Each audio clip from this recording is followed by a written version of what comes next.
십자가 그 사랑 멀리 떠나서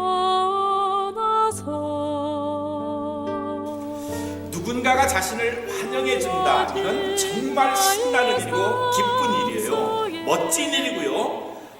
오랫동안 간직할 기쁨이기도 해요. 아주 행복하게 했겠죠.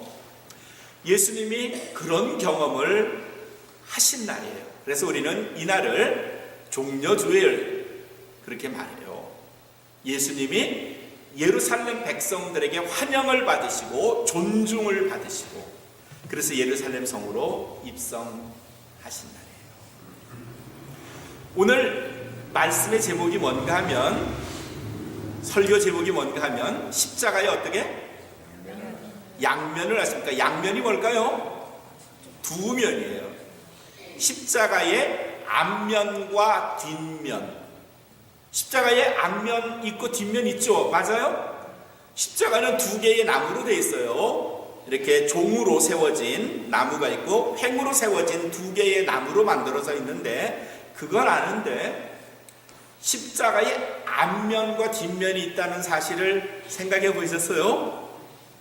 네? 우리는 늘 십자가의 앞면만 바라봐요. 뒷면은 보질 않아요.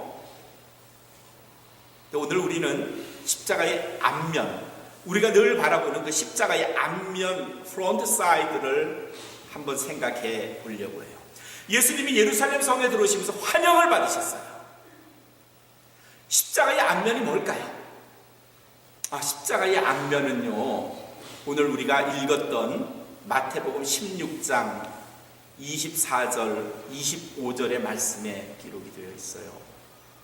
십자가의 앞면이 뭔가 하면 24절에 기록된 예수님의 말씀, 아무든지 나를 따라오려거든, 내 제자가 되려면 첫 번째로 해야 할 일이 자기를 부인하고, 두 번째가 자기 십자가를 지고 쫓으라 그러셨어요.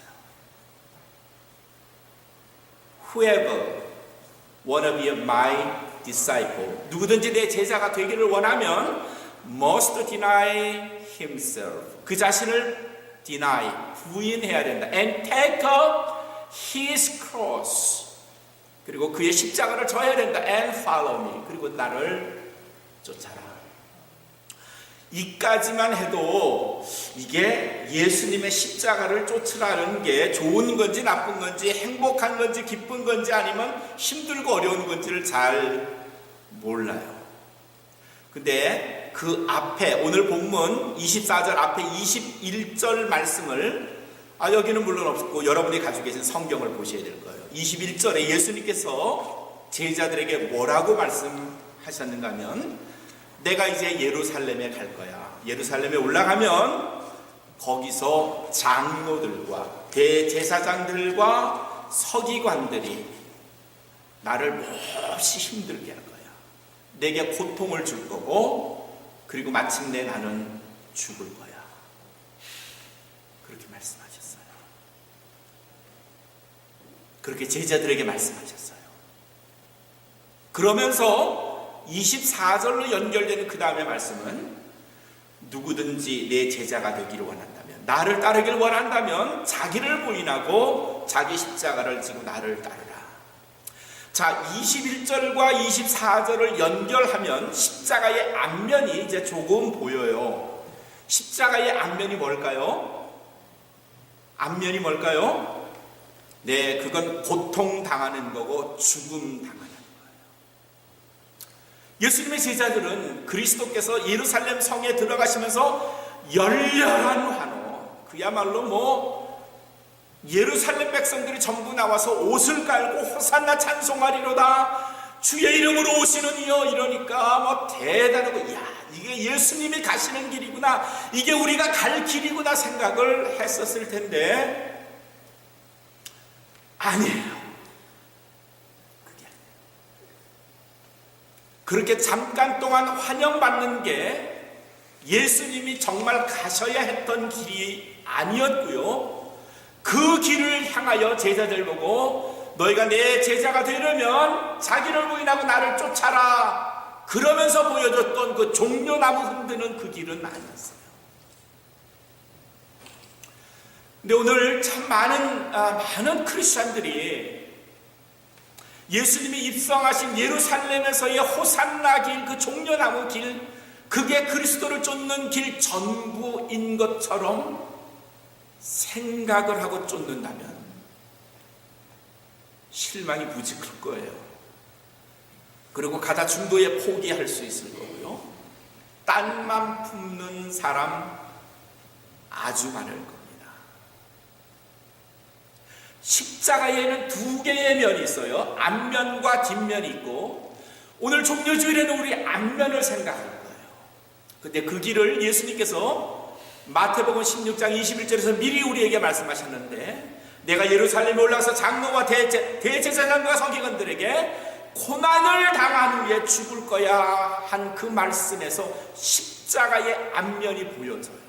십자가의 앞면이, 우리가 바라보고 있는 그 앞면이 뭔가를 예수님이 이미 가르쳐 주셨는데, 거기에는 고난 받으심, 죽으심. 우리는 그 길을, 예수님의 그 길을 골고다의 길 그렇게 말해요.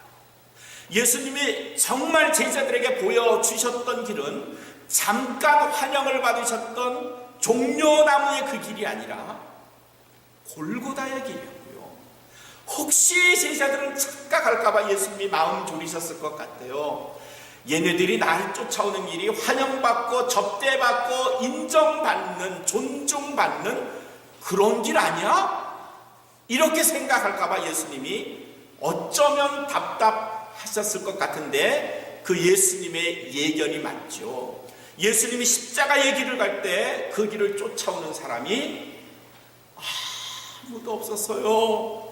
전부 도망갔고요. 그래서 우리는 비난해요. 야, 예수님의 제자들 겁쟁이, 시시한 사람, 찌찌한 사람, 비겁한 사람, 그렇게 이야기하지만 우리도 그럴걸요. 여러분도 그럴걸요. 저도 그럴 거예요. 예수님이 십자가를 지고 가는 그 골고다의 길, 비아 도로로사라고 말하는 그 골고다의 길을 바라보면서 야, 나도 저 길 가야지 쫓아가는 분 아마 그리 많지 않을걸요. 대부분 외면할걸요. 가다 중도에서 포기할걸요. 안 가려고 할걸요. 예수님은 그걸, 그 십자가의 길을 가려면 두 가지를 우리에게 가르쳐 주시네요. 첫째, self denial, deny yourself. 내 자신을 부정해라 그러셨어요. 나를 부정한다는 게 뭘까요? 내가 김종환 목사인데 내가 김종환이라는 걸 부정하라는 말일까요? 다른 말로 하면요, 내려놓는다 이렇게 표현해요. lay down. 내 자신을 내려놔라. 그래서 제가 박사학위를 받았는데요, 내려놔. 제가 좀 살만하거든요. 사업이 요새 잘 되고 있어요. 내려놔.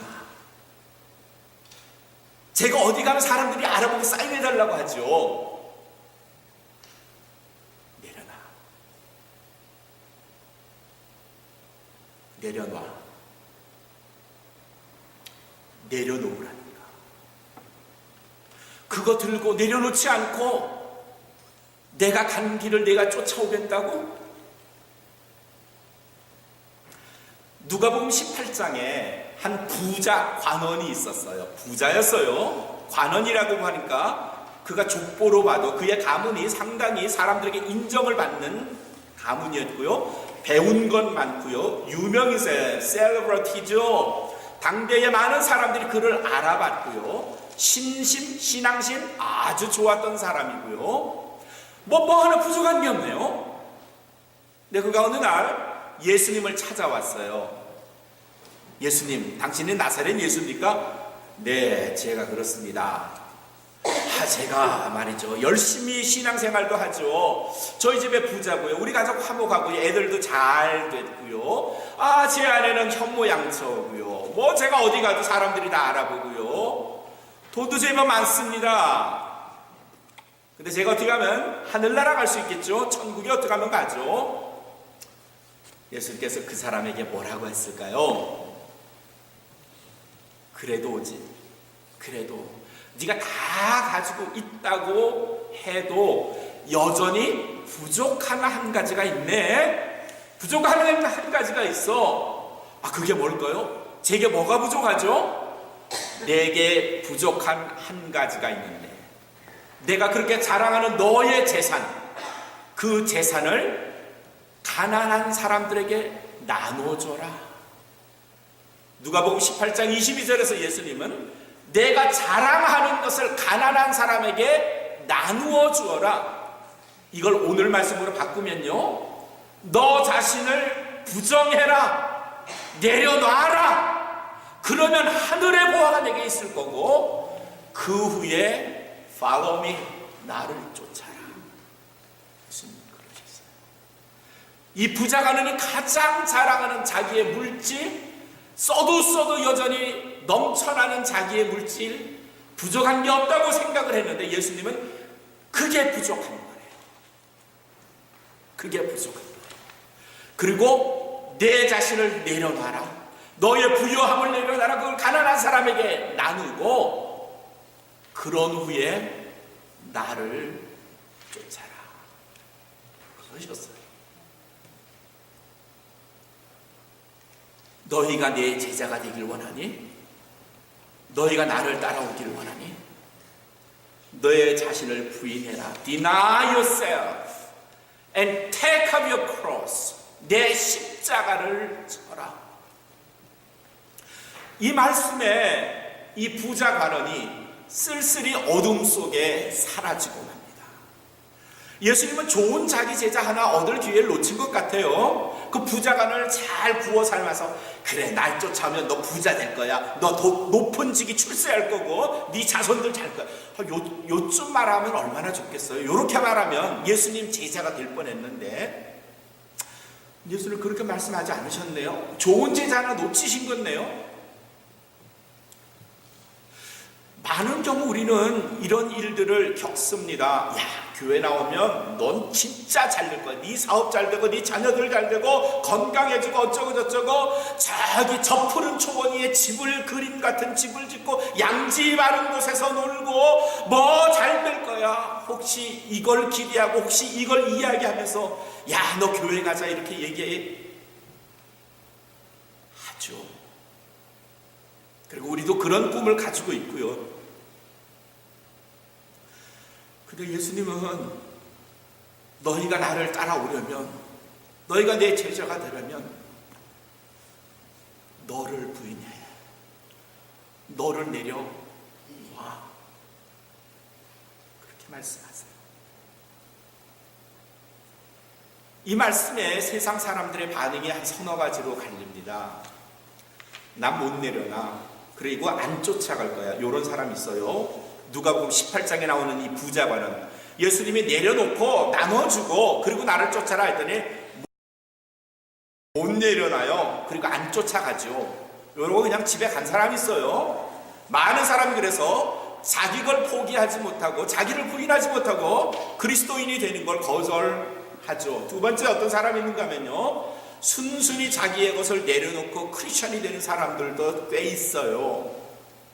자기의 것을 포기하고, 그렇습니다, 저를 부인하겠습니다, 내가 뭐 배웠다고, 내가 가졌다고, 내가 다른 사람에게 인정을 받는다고 그걸 자랑하지 않고 그리스도의 십자가에 내려놓고 주님의 제자가 되겠습니다라고 쫓아오시는 분들이 참 많이 있어요. 아마 우리 교인들 대부분이 그럴 거예요. 세 번째 종류의 사람은 어떤 사람들인가 하면 이런 마음 먹고 처음에 그리스도인이 됐는데 중간에 바뀌어요. 내려놓기를 너무 아깝고 포기하자니 다시 갖고 싶고, 그거 잊어버리자니 자랑하고 싶고, 그래서 중도의 마음을 바뀌어서 놨던 걸 다시 주머니에 담아요.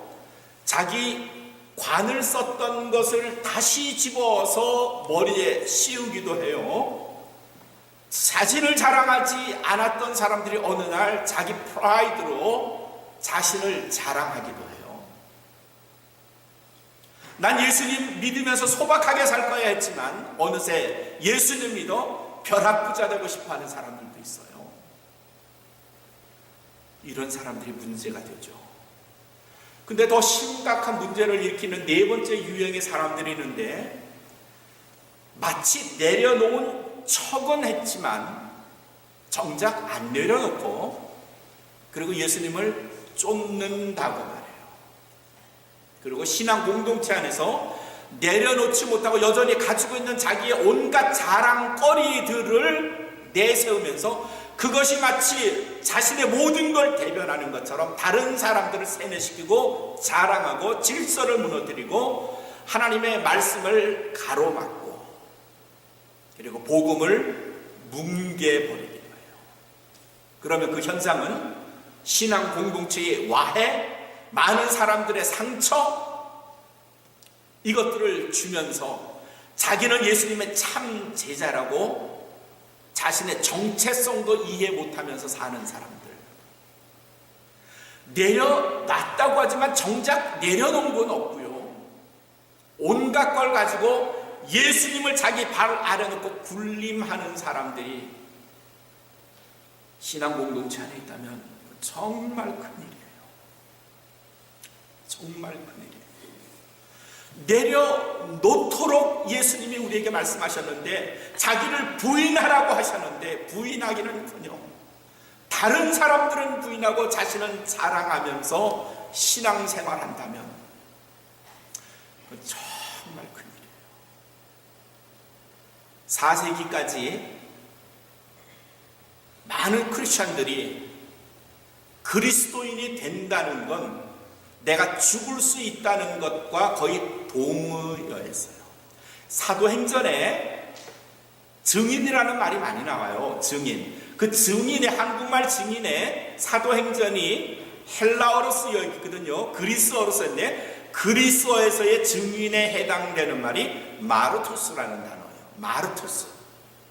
근데 이 마르투스라는 말이 영어로 들어오면서 그게 증인이라는 뜻보다는 오히려 순교자의 단어가 됐어요. mortal 하면 그건 순교자고, 그 mortal은 어디서 왔는가 하면 히라바의 증인이라는 뜻의 마르투스에서 왔어요. 다른 말로 하면요, 사도행전에서의 증인은 곧 순교자와 동의어였어요. 증인이 된다는 말은 곧 죽을 수 있는 순교자와 같은 뜻이에요. 다른 말로 하면 초대교회의 교인들은요, 언제도 죽을 수 있다는 것을 생각하며 산 사람들이에요. 그 사람들에게서 내가 세례를 받고 그리스도인이 되겠다는 건 내가 언제 죽을 수도 있겠다는 것을 늘 생각했던 거예요. 그래서 사도 바울은 로마서 14장 8절에서 우리가 살아도 그리스도를 위하여 살고 우리가 죽어도 그리스도를 위하여 죽나니 그러므로 우리가 사나 죽으나 우리가 그리스도의 것이다. 산 것과 죽은 것, 그것의 차이가 없고요, 내가 살아도 그리스도를 위하여 살고 죽어도 그리스도를 위하여 죽고 그러므로 사나 죽으나 내가 그리스도의 것이라. If we live, 우리가 만일 산다면 we are to the Lord, 우리는 하나님을 위해서 사는 거고요. If we die, 우리가 만약에 죽는다면 we die to the Lord, 우리는 하나님을 위해서 죽는 겁니다. So, 그러므로 whether we live or die, 우리가 살든지 죽든지 we belong to the Lord, 우리는 하나님께 속해 있습니다. We belong to the Lord. 초대교인들의 신앙이에요. 그들은 내려놓은 거예요. 자기들의 목숨까지도 내려놓고 그리스도를 쫓는 거예요. 현대 아이들이, 한국의 아이들이, 청소년들이 체형이 과거 30년 전에 비하면요, 키가 몇 센치, 몸무게가 얼마나 훨씬 커졌대요. 여러분 그거 느끼시죠? 야, 텔레비전에 나오는 연예인들 보면요, 1m 60, 70, 80 되는 여자 연예인들도 있고요, 남자들도 얼마나 큰지 굉장히 많이 커졌어요. 몸은 그렇게 커졌는데 체질은 어떨까요? 체질은 어떨까요? 옛날보다 지구력, 인내력 있어요? 더 약하대요. 더 약해졌대요, 몸은. 몸은 커졌는데, 겉은 커졌는데 속은 더 약해졌어요. 우리의 신앙이 21세기의 문명으로 인해서 우리의 신앙생활 자체가 무지하게 편해졌어요. 교회 안 가도 인터넷으로 텔레비전으로 예배 볼 수 있고요. 예배 드릴 수 있고요. 온갖 설교를 다 들을 수가 있고요. 온갖 신앙에 관한 서적들을 전부 다 집안에서 가깝게 쉽게 얻을 수가 있어요. 편해진 거죠. 그런데 우리의 신앙의 인내가, 우리 신앙의 강도가 그전보다 비교해서 좋아졌을까요? 나빠졌을까요? 강해졌을까요? 약해졌을까요? 여기 우리 권사님들, 그야말로 20세기 한국에 가장 어려웠던 일제강점기 6.25 그거 겪으셨던 분들이에요. 그때 신앙은 어땠어요? 누가 뭐라 그러면 뼈쪽해가지고 나 시험에 걸렸어, 나 교회 안 가, 이런 분들은 얼마나 있었어요? 조금 멀다고 교회 안 가고, 조금 아프다고 교회 안 가고 뭐 이러셨어요? 제가 듣기로는 전혀 그렇지 않아요. 신앙생활에 목숨을 걸고 십자가를 붙들고 신앙생활 하셨어요.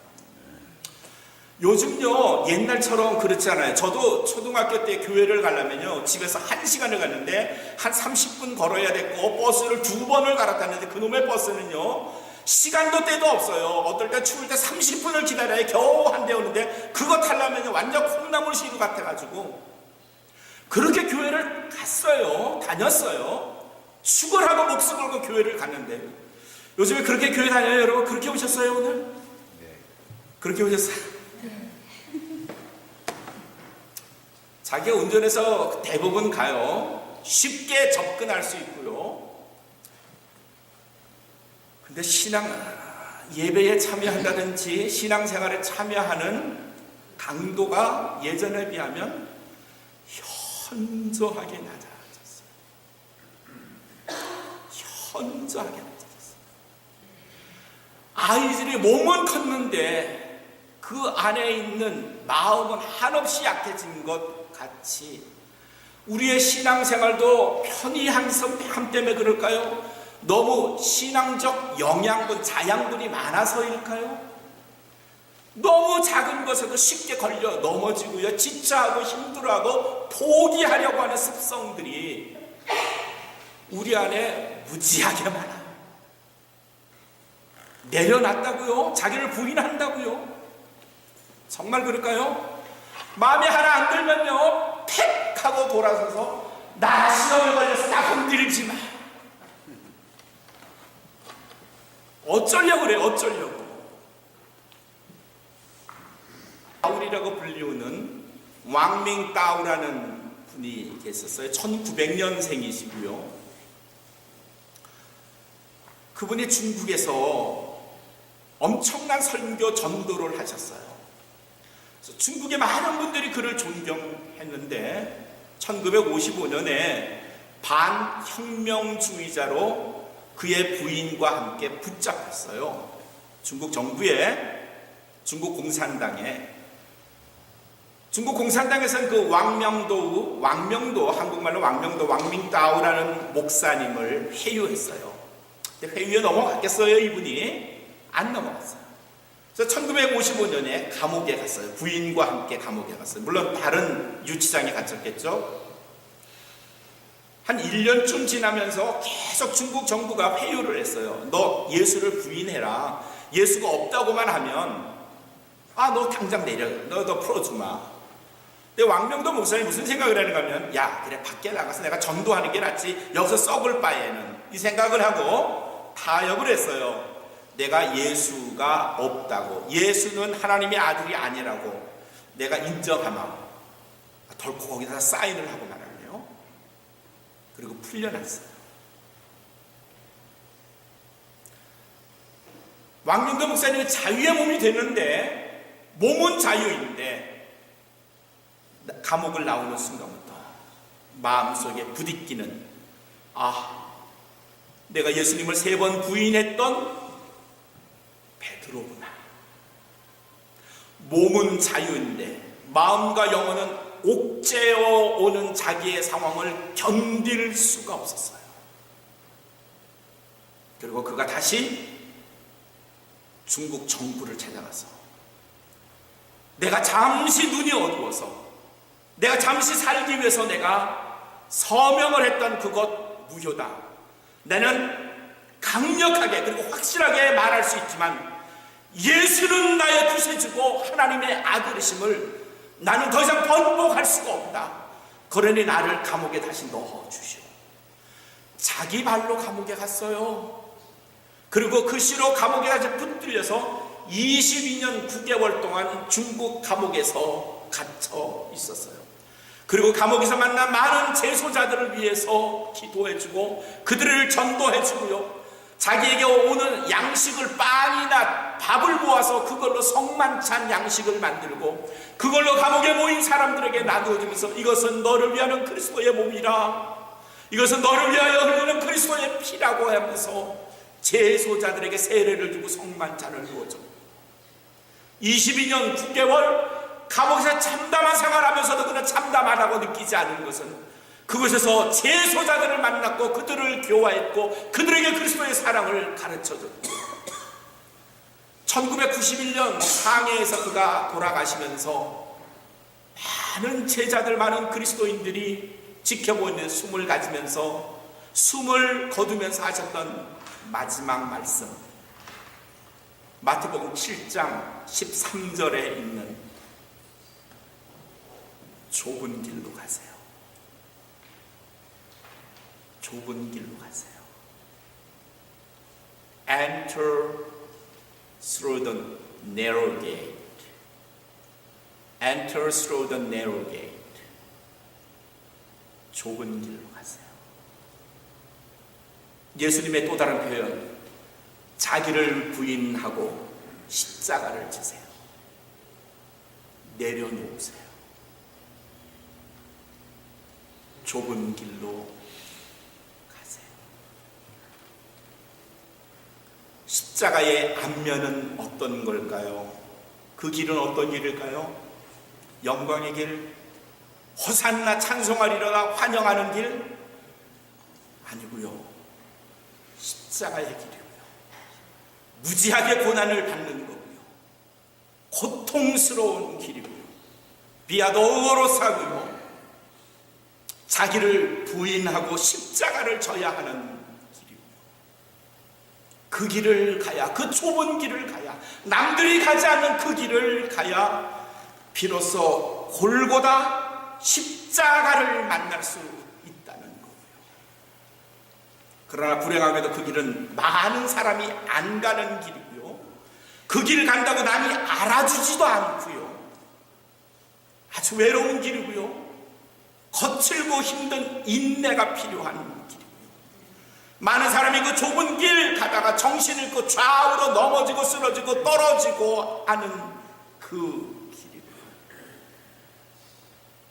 그리고 저와 여러분들은 그 길을 가는 거예요. 때로 정신이 혼미할 수 있고요. 절벽 보면 아찔할 수 있고요. 남들이 안 알아줄까 외로울 수 있고요. 그러나 우리는 그 길을 가는 거예요. 저하고 여러분은요, 그 길을 가는 거예요. 실족할 수 있어요. 중단해서 되돌아 나올 수도 있어요. 그래도 우리가 그 길을 가야 하는 단 하나의 이유는 그분이, 예수님이 그 길을 가셨잖아요. 우리 보고 너희를 부정하고 자기 십자가를 지고 나를 따르라 하셨잖아요. 여러분이 그리스도인이시라면, 예수님의 제자라면 말이죠, 그 길 가는 거예요. 외롭더라도 가야 되고요. 위험하더라도 가야 되는 거고요. 고난이 있어도 가야 되는 거예요. 사랑하는 성도 여러분, 우리 다 그 길 가고자 나선 사람들이잖아요. 내려놓으세요. 내려놓으세요. 내 자랑거리 다 내려놓으시고요. 대신 내게 주어진 나의 십자가를 지고 오늘도 나 위하여 가신 그 주님 핏자국이 그 길에 있는데, 그 좁은 길 위에 길의 발자국마다 주님의 핏자국이 있는데 붙잡고 바라보면서 우리 예수님이 가신 그 길, 홀로 달려갑니다. 나를 쫓아가시는 보시고 우리 온 마음 들고